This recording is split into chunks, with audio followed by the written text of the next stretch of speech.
Saya pernah meneriakkan ikut Save Rohingya, tagar Save Rohingya. Saya pernah berempati atas kejadian-kejadian di Rohingya. Tapi ternyata setelah ditelusuri tidak seperti itu dan saya menyesal. Saya menyesal.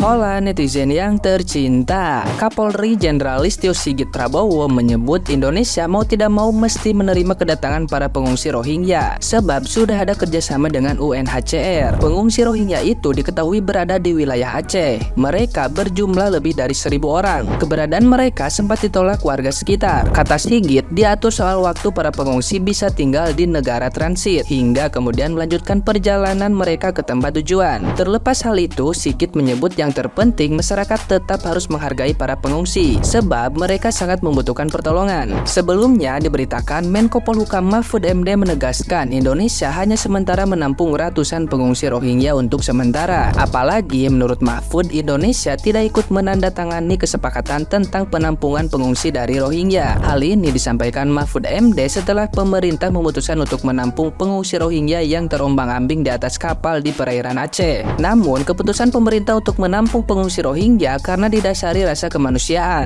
Selain itu, Mahfud mengatakan kondisi mereka juga memprihatinkan sehingga perlu segera ditolong. Nah, gimana nih menurut netizen yang maha benar? Silahkan berkomentar ya.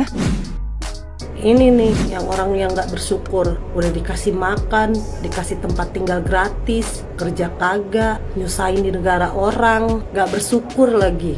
Status lu aja nggak jelas di sini. Aduh, datang ke sini beranak pinak. Lo lihat aja tuh, udah 1.000 orang aja tuh yang datang. Apa nggak beban negara, woi. Terlalu sedikit kau bilang ya, ngelunjak kau lama-lama ya, ngelunjak. Lagian kau datang ke Indonesia ngapain kau? Mau cari One Piece? Nggak ada One Piece di Indonesia. Ngeri kau, naik kapal bajak laut kalian rame-rame sampai ini mau pesta kalian. Luar biasa kau ya. Rakyat kami masih kelaparan, masih banyak makan ubi. Kau pula nyari One Piece, kemarin gila kau. Udah kau bawa kapal kau sana, cabut kau. Greget kan? Greget. Saya pernah meneriakkan ikut Save Rohingya, tagar Save Rohingya. Saya pernah berempati atas kejadian-kejadian di Rohingya. Tapi ternyata setelah ditelusuri tidak seperti itu dan saya menyesal. Saya menyesal pernah ikut-ikutan menyuarakan Save Rohingya. Ternyata memang seperti itu. Etnisnya itu minoritas yang tidak manut pada negaranya, pada pemerintahannya, sehingga diusir. Jadi awalnya dulu di Bangladesh, Pakistan itu dia juga berulah. Kemudian ke Myanmar, dia minta merdeka. Akhirnya diusir. Dia tidak punya kewarganegaraan. Terus sekarang lari, UNHCR sudah menampung itu, sudah dibuatkan tempat. Tapi tidak tahu kenapa dia lari ke Malaysia. Di Malaysia juga bikin ulah. Terus lari ke Aceh. Di Aceh 2.000 lebih loh orang Rohingya di Aceh itu sudah ditampung. Masyarakatnya sudah bantu. Tapi kalau dibantu seperti ini, dikasih nasi kurang, lauknya kurang enak,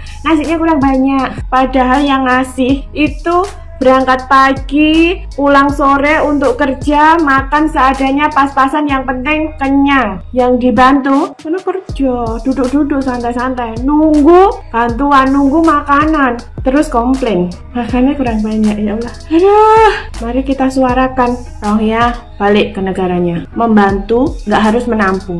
UNHCR ada apa? Saya sangat setuju kalau UNHCR itu dipertanyakan.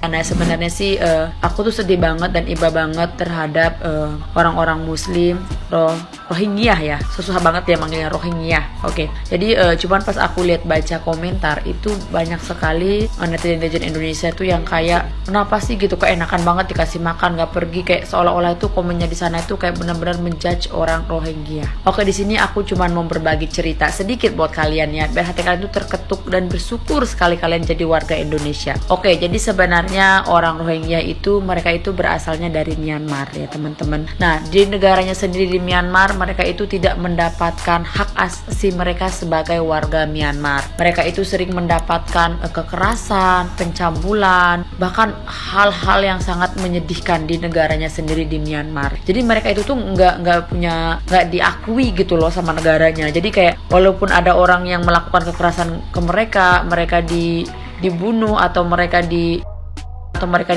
mereka tidak bisa mendapatkan keadilan dan perlindungan dari negaranya. Jadi mereka ini sering mendapatkan perlakuan kekerasan di negaranya sendiri. Kalian tahu kan? Tapi sejauh ini mana dunia membiarkan mereka terus menderita. Sangat menyedihkan kan mereka. Makanya karena mereka belum ada yang menolong mereka di negaranya sendiri, mereka itu kayak, oh lebih baik saya keluar dari negara saya atau mencari perlindungan. Semoga dengan mereka keluar negara mereka bercerita dengan negara-negara orang di luar sana bisa melindungi mereka agar negara Myanmar ini memberikan keadilan kepada mereka. Akhirnya mereka pergi kayak untuk kayak naik kapal terombang-ambing di lautan sampai mereka itu nyampe di Aceh, ya kan? Nah di sana itu mereka itu ya dikasih tempat ngungsi, terus kayak ya ada yang ngasih makan, kayak luar biasa sih orang-orang Aceh emang the best ya. Nah abis gitu itu cuman yang aku sedih itu kayak komen-komen yang kayak miris, kayak bilang kayak kenapa sih gitu, keenakan banget dikasih makan nggak kerja, terus bahkan ada orang yang pengen jadi orang Rohingya. Hei Goslok, dengerin gue nih, kalian tahu nggak sih kalau Rohingya itu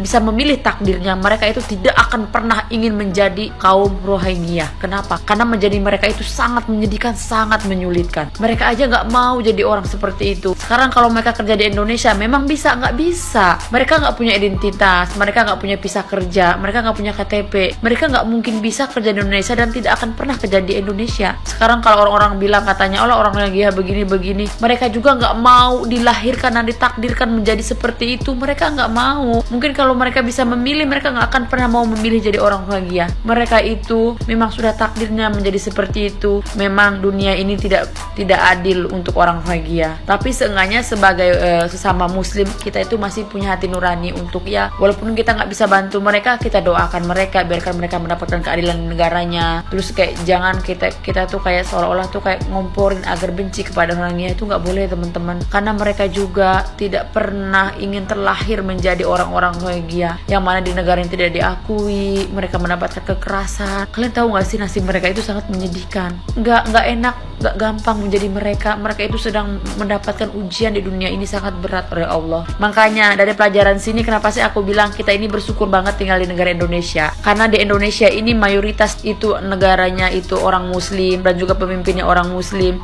Itu mengapa rata-rata negara yang mayoritasnya Muslim dan pemimpinnya Muslim selalu toleransinya nomor 1. Kita lihatlah di Turki yang pemimpinnya orang Muslim, di Indonesia dan banyak negara yang pemimpinnya orang Muslim itu rata-rata damai. Walaupun agama apapun tinggal di negara tersebut itu nggak ada yang mendapatkan kekerasan, semuanya mendapat hak asasi sama selama dia punya KTP atau punya identitas negara tersebut gitu. Tapi kalau kalian tinggal di negara yang pemimpin atau mayoritasnya bukan negara orang Muslim, kalian tinggal menjadi orang Muslim, kalian itu akan sengsara. Contohnya seperti Rohingya dan juga banyak juga kelompok Muslim lain yang teraniaya. Makanya bersyukurlah kita tinggal di Indonesia. Kita bersyukur tinggal di negara yang baik seperti ini. Ini mereka yang nggak tahu diri atau orang Indonesia yang terlalu baik? Apakah ini yang dinamakan dikasih hati malah minta jantung? Kita yang orang Indonesia kalau lagi kena bencana alam, kita lagi ngungsi di suatu tempat, di suatu tenda, makanannya nggak seenak itu. Tahu Indomie makanannya kita. Emang pemerintah Indonesia belum turun tangan kah? Ayo buruan. Takut kedepannya menjadi sebuah masalah untuk negara kita Indonesia gitu loh. Nasi itu yang dia makan kalau gua lagi di pengungsian, kalau lagi kena bencana bisa 2 kali makan. Ya bisa sujud syukur makan nasi pakai lauk pauk, serius.